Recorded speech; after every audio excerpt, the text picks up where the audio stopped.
प्रिय विद्यार्थियों, नमस्कार। मैं डॉक्टर ओंकार नारायण सिंह, सह आचार्य इतिहास, राजकीय महाविद्यालय बायतू, बाड़मेर, आपसे मुखातिब हूँ। आज हम बीए अंतिम वर्ष इतिहास के प्रथम प्रश्न पत्र भारत का इतिहास 1740 ईस्वी से 1950 ईस्वी के पाठ्यक्रम के विषय में चर्चा करेंगे। यह पाठ्यक्रम भी 5 इकाइयों में विभक्त है। इकाई प्रथम, इसके अंतर्गत अंग्रेजों के आगमन के समय भारत की राजनीतिक और आर्थिक स्थिति पर चर्चा की जाएगी। अंग्रेजों का जब भारत में आगमन हुआ 1600 ईस्वी में, तब भारत में मुगल साम्राज्य सत्तासीन था। अकबर का उस समय शासन था और तत्पश्चात जहांगीर और शाहजहां के शासन में अंग्रेजों ने अधिकाधिक लाभ प्राप्त करने की मुगल सम्राट से चेष्टा की, लेकिन वास्तविक स्थिति में परिवर्तन औरंगजेब की मृत्यु के बाद जब कमज़ोर मुगल शासक आए तब आया। इसके अंतर्गत आरंभ में जब निर्बल मुगल साम्राज्य के कारण प्रांतीय राज्य जैसे अवध का, बंगाल का और हैदराबाद का विकसित हुआ, तब विशेषकर बंगाल में अंग्रेज़ों ने अपनी शक्ति स्थापित करने की चेष्टा की और दक्षिण में भी उन्होंने कर्नाटक के 3 युद्धों के माध्यम से अपनी शक्ति दृढ़ करने का प्रयास किया। बंगाल में ब्रिटिश सत्ता का प्रसार अनेक चरणों में हुआ, जिसके अंतर्गत उन्होंने वहाँ के नवाब अलीवर्दी खां के खिलाफ पहले तो दबने और दबाने दोनों की नीति का आश्रय लिया और अलीवर्दी खान ने भी इसी प्रकार से अंग्रेज़ों के साथ व्यवहार किया। लेकिन सिराजुद्दौला के अनुभवी न होने के कारण अंग्रेज़ों ने धीरे धीरे अपने पैर फैलाए और उसके अनेक अधिकारियों को, नागरिकों को अपने पक्ष में ले लिया और विशेषकर उसके सेनापति मीर जाफ़र को अपने पक्ष में ले लिया। और प्लासी का जो 1757 ईस्वी में युद्ध हुआ था, उसमें नाम मात्र के संघर्ष के साथ अंग्रेज़ों ने सिराजुद्दौला को अपदस्थ कर दिया और मीर जाफ़र को गद्दी पर बिठाकर दोनों हाथों से बंगाल को लूटना शुरू कर दिया। तत्पश्चात उन्होंने मीर कासिम को वहाँ का नवाब बनाया, जिसने बंगाल की स्थिति को संभालने का प्रयास किया, लेकिन अंग्रेज ऐसा चाहते ही नहीं थे। परिणाम स्वरूप बक्सर का युद्ध हुआ, जिसके अंतर्गत मीर कासिम अवध के नवाब शुजाउद्दौला और मुगल सम्राट शाह आलम के गठबंधन को 1764 ईस्वी में बक्सर के युद्ध में अंग्रेज़ों के द्वारा परास्त किया गया। प्लासी का युद्ध केवल नाम मात्र का युद्ध था, जबकि बक्सर का युद्ध अत्यधिक प्रभावकारी युद्ध था। यद्यपि प्लासी के युद्ध से अंग्रेज़ों के पैर भारत में जम गए थे, लेकिन बक्सर के युद्ध ने उन्हें पूर्ण रूप से दृढ़ बना दिया था। इस प्रकार 1764 ईस्वी तक बंगाल पर अंग्रेज़ों का अधिकार हो गया और बिहार और उड़ीसा की दीवानी मुगल सम्राट से उनको मिल गई और अवध भी उनके प्रभाव क्षेत्र में आ गया। पूर्व में अपनी शक्ति दृढ़ करने के बाद उन्होंने अपने एकमात्र शत्रु मराठों से संघर्ष का प्रयास किया। इसके अंतर्गत उन्होंने 3 बड़े युद्ध लड़े। प्रथम युद्ध 1775 से 1782 तक हुआ। इसके अंतर्गत अंग्रेज़ों की स्थिति मिली जुली रही। अंग्रेज यद्यपि पूरी तरह हारे नहीं, लेकिन फिर भी मराठों के सामने उन्हें नीचा देखना पड़ा और सालबाई की संधि में उन्हें सहमत होना पड़ा। द्वितीय और तृतीय युद्ध जो कालांतर में हुए, उनके अंतर्गत मराठों के प्रमुख सरदारों होलकर, सिंधिया, भोंसले और गायकवाड़ को अंग्रेज़ों ने परास्त किया। 1802 से 5 तक चले द्वितीय युद्ध और 1817-18 में हुए तृतीय युद्ध के पश्चात मराठों का अंग्रेज़ों ने पूर्णतः उन्मूलन कर दिया और अब उनके सामने कोई शक्ति भारत में नहीं रही। अंग्रेज़ों के जो गवर्नर जनरल थे, उनमें लॉर्ड वेलेजली ने सहायक संधि प्रथा को ब्रिटिश साम्राज्य के विस्तार का और सुदृढ़ीकरण का एक महत्वपूर्ण यंत्र बना दिया। सहायक संधि के अंतर्गत हम चर्चा करेंगे कि किस प्रकार प्रांतीय राज्यों के साथ अंग्रेज संधि करते थे, उन्हें इसके बिंदुओं के बारे में आश्वस्त करते थे कि प्रथम तो उन्हें आंतरिक रूप से स्वतंत्रता होगी, द्वितीय बाहरी आक्रमण पर उनकी रक्षा की जाएगी, तृतीय उनकी विदेश नीति अंग्रेजों की अनुमोदन से संचालित होगी, चतुर्थ उनको एक सेना रखने के लिए अंग्रेजों को निश्चित राशि देनी पड़ेगी, और पांचवा अपने राज्य में एक अंग्रेज प्रतिनिधि को रेजिडेंट के रूप में रखना पड़ेगा। इससे अंग्रेजों को बिना पैसा एक सेना मिल गई और साथ ही एक प्रभावी अधिकारी उन राज्यों के अंतर्गत पदस्थापित कर दिया गया। इसी प्रकार से एक अन्य गवर्नर जनरल लॉर्ड डलहौजी ने डॉक्ट्राइन ऑफ लैप्स या गोद निषेध प्रथा को ब्रिटिश साम्राज्य के विस्तार के रूप में लागू किया। उसने दत्तक लिए गए पुत्र को मान्यता देने से इनकार कर संबंधित राज्यों को ब्रिटिश साम्राज्य में मिलाने की शुरुआत कर दी, जिसके परिणाम स्वरूप 1857 का संग्राम हुआ। प्रथम इकाई में इन विषयों पर चर्चा करने के उपरांत इकाई नंबर 2 में हम लॉर्ड कॉर्नवालिस द्वारा 1793 में प्रवर्तित स्थायी बंदोबस्त के भू राजस्व व्यवस्था पर चर्चा करेंगे, जिसके अंतर्गत किस प्रकार से जमींदारों को एक निश्चित राशि के बदले कर ग्रहण करने का अधिकार दे दिया गया और प्रजा के और सरकार के बीच में वो मध्यस्थ बनकर प्रजा को लूटने लगे। इसी प्रकार से रैयतवाड़ी और महलवाड़ी व्यवस्थाओं के भू राजस्व प्रबंधन पर भी चर्चा की जाएगी। अगला बिंदु कृषि का वाणिज्यीकरण। अंग्रेज लोग भारत को अपने कच्चे माल की मंडी और पक्के माल के बाजार के रूप में प्रयुक्त करते थे। यहाँ से वो कपास, जूट आदि ले जाते थे और वहाँ से तैयार माल लाकर यहाँ बेचते थे, और इस प्रकार से उन्होंने जो यहाँ की खाद्यान्न फसलें थी, इसके स्थान पर व्यापारिक फसलों के उत्पादन पर कृषकों को विवश किया। यहाँ के कुटीर उद्योगों का पतन कर दिया। कुटीर उद्योगों के पतन से भारतीय अर्थव्यवस्था की रीढ़ टूट गई। भारत पर अनेक आक्रमणकारी आए, भारत को लूट कर गए, लेकिन भारत की अर्थव्यवस्था का कभी पतन नहीं हुआ। लेकिन कुटीर उद्योगों के पतन के पश्चात भारतीय अर्थव्यवस्था बिल्कुल जर्जर हो गई। अंग्रेज़ों का स्वार्थ यह था कि यहाँ के कुटीर उद्योगों के पतन से यहाँ का जो उत्कृष्ट माल है वो नष्ट हो जाए और इसके कारण ब्रिटेन के उद्योगों का विकास हो सके।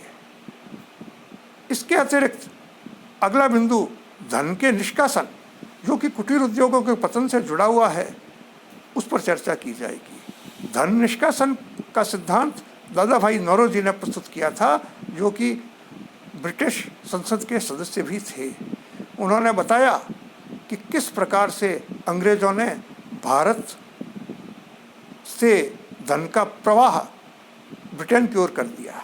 इसके अनेक बिंदुओं में होम चार्जेज प्रमुख है, अर्थात भारत के अंदर शासन करने का मूल्य अंग्रेज़ों ने भारतीयों से वसूला।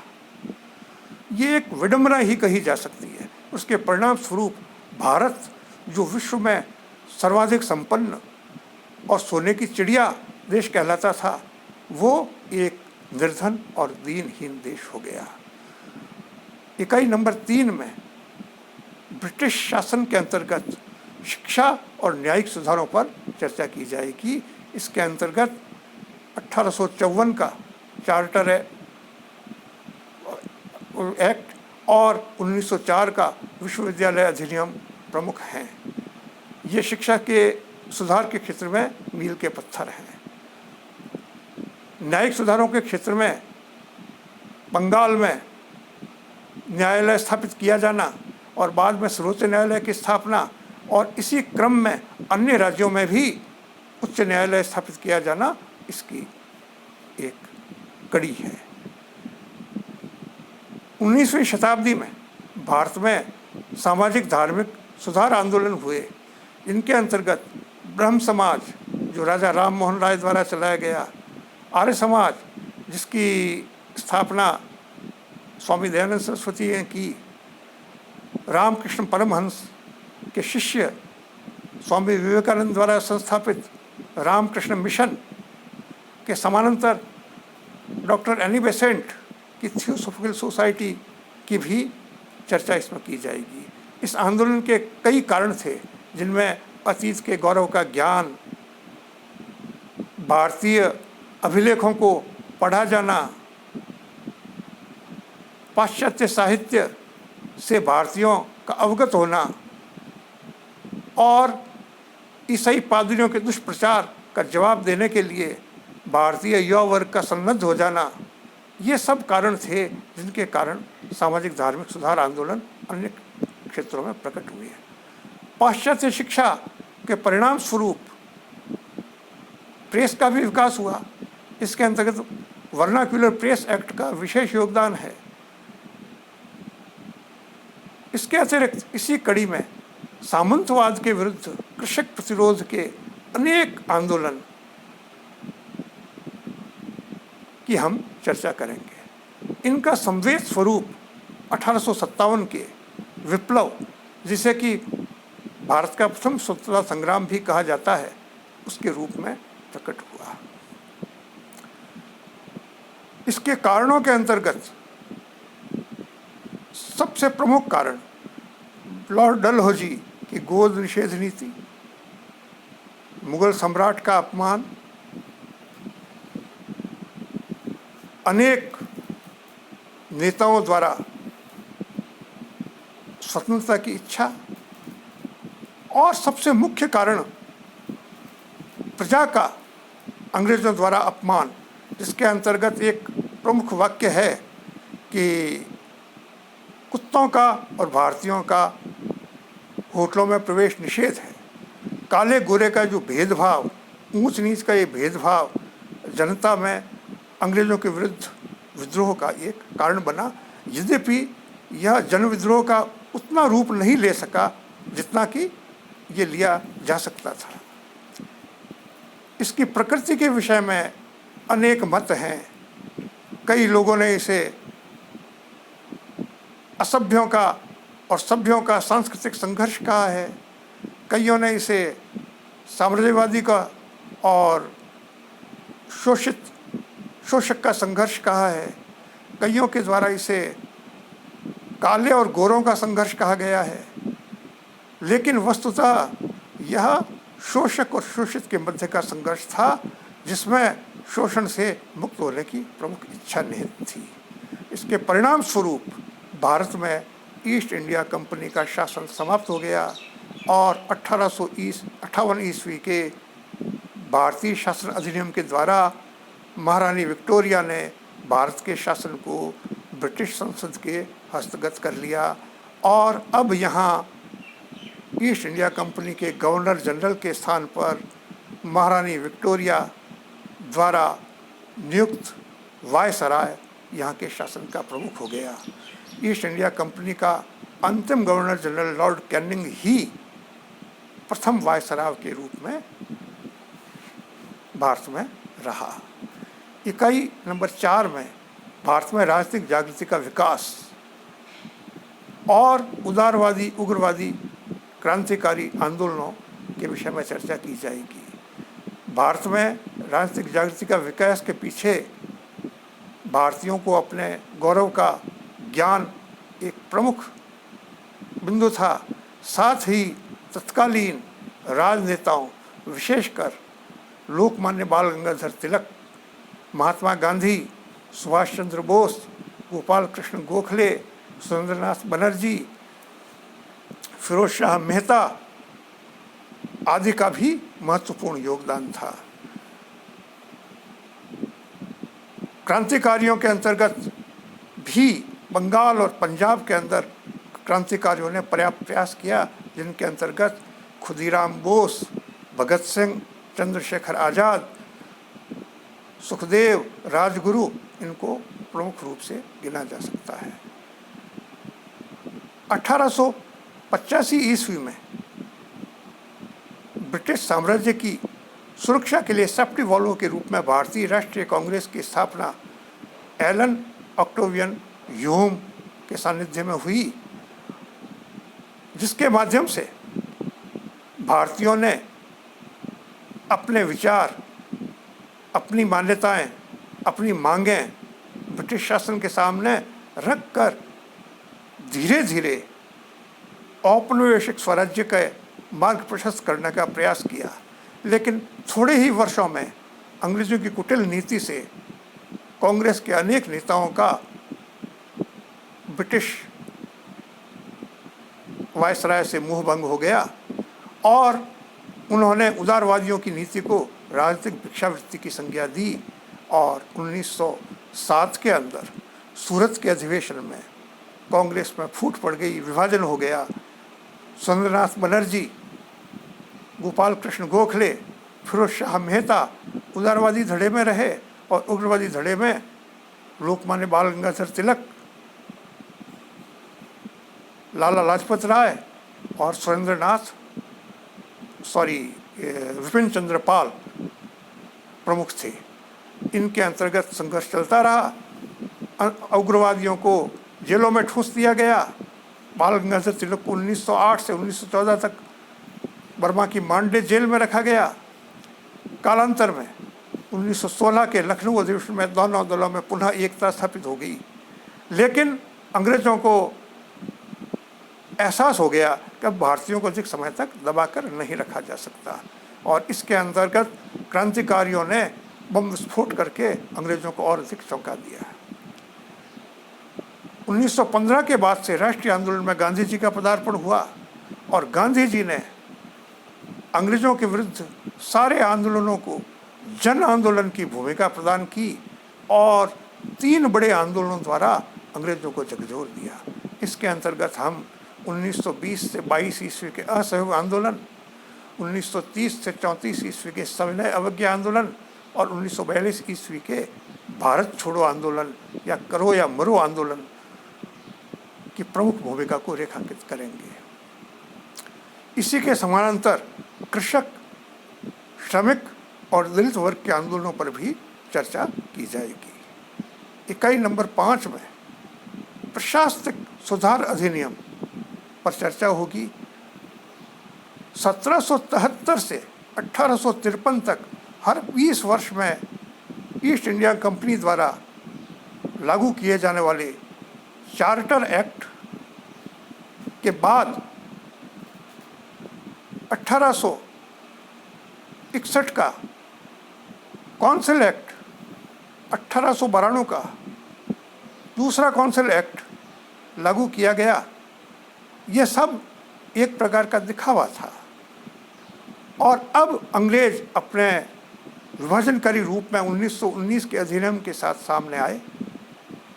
इसे मिंटो मॉर्ले सुधार एक्ट कहा जाता है। इसी से भारतीय राजनीति में सांप्रदायिकता की नींव पड़ी। 1919 का एक्ट प्रांतों में द्वैध शासन लागू करने का अधिनियम था, जिसे मॉन्टेग्यू चेम्सफोर्ड सुधार के नाम से जाना जाता है। प्रांतों में द्वैध शासन भारतीयों को केवल यह झांसा देना था कि उन्हें भी प्रशासन में अधिकार प्रदान किया जा रहा है। लेकिन स्वतंत्रता आंदोलन इन अधिनियमों के बावजूद अपने पथ पर अग्रसर रहा। भारतीयों को अधिक संतुष्ट करने के लिए 1935 का भारतीय शासन अधिनियम लागू किया गया, जिसके द्वारा केंद्र में द्वैध शासन और नरेश मंडल की स्थापना की गई।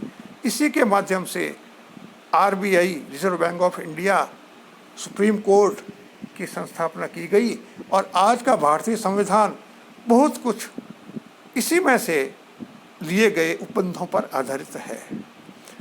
अगला बिंदु सांप्रदायिक राजनीति और भारत के विभाजन पर केंद्रित रहेगा।